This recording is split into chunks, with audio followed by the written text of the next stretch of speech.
Hey guys, Rob with the AIM Endurance Group. Wanted to go over the second phase, the second cycle of the competitive weightlifting workout number 1. Again, we're going to be going off the spreadsheet that you should have received, which outlines exactly the exercises in the order that we want to go through those.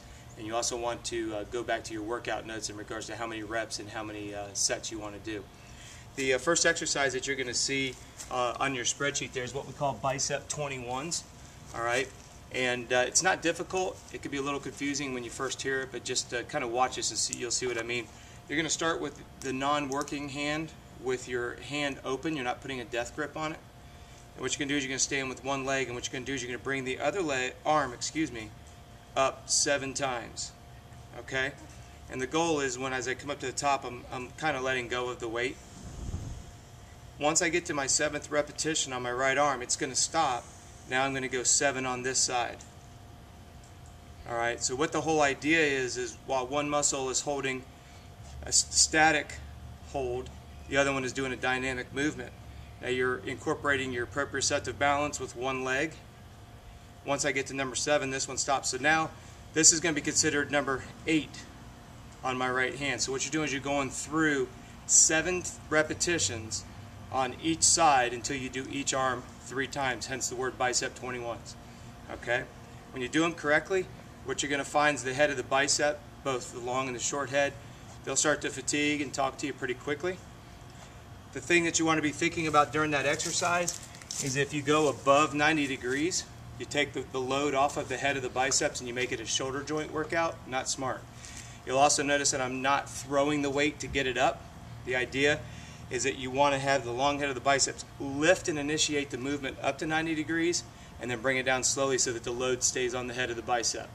If you start having to drop your shoulder to get underneath it, or you have to start swinging, the weight's too heavy and you need to back off. Okay? The second exercise you guys have seen before, and that is arm risers. Okay? We did them in our previous muscular endurance set, and the only thing that I can say about those is that when it comes to the anterior deltoid, middle deltoid, and posterior, it's a very small muscle group, but a very important muscle group. And unfortunately, the exercises for that are going to be redundant from phase to phase of strength training. Okay, but just to kind of reiterate what we do there, you go back to single leg, and what you're going to do is you're going to bring that weight straight up to the horizon. As soon as it touches your thighs, go right out to the side. This is working middle deltoid.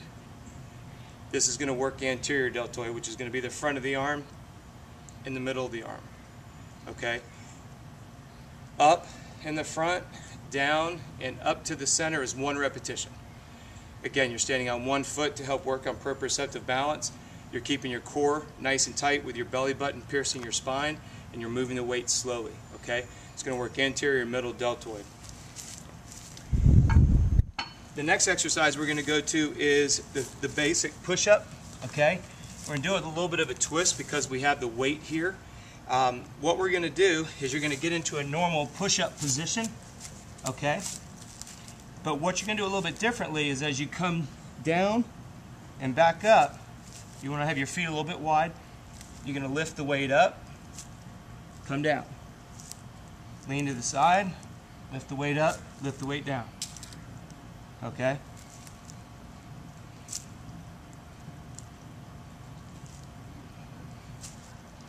And what I want you to realize with that is for you to be able to rotate onto one arm is going to engage external obliques.